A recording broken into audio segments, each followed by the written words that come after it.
هنعمل مع بعض النهاردة شيش طاووق المطاعم.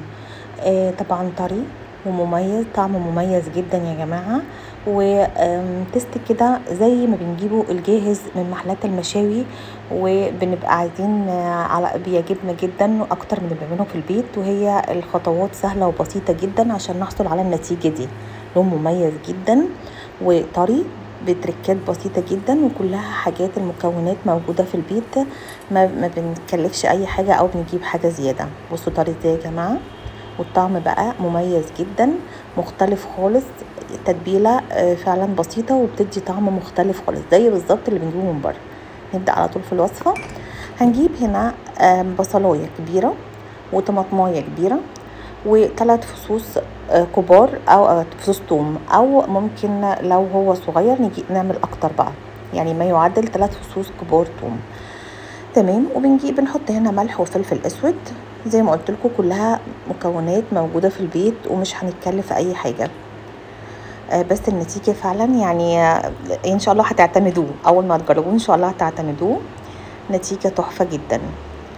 هنا بنحط معلقه صغيره من البابريكا المدخنه يفضل عشان تدينا طعم الشوي. انا ما بحبش هنا ان انا اعمل موضوع الفحم والكلام ده عشان مش صحي خالص.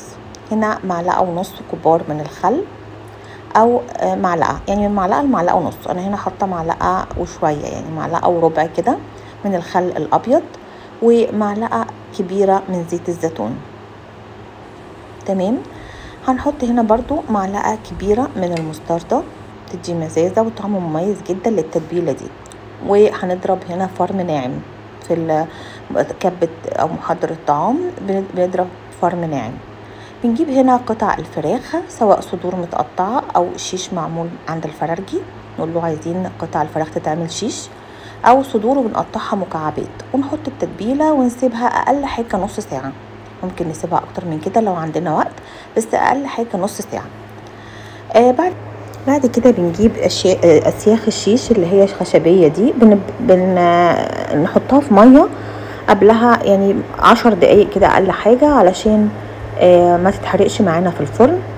هنا برضو بنحاول نشيل التتبيلة من على الفراخ، تشيل كلها عشان ما تتحرقش برضو جوه الفرن.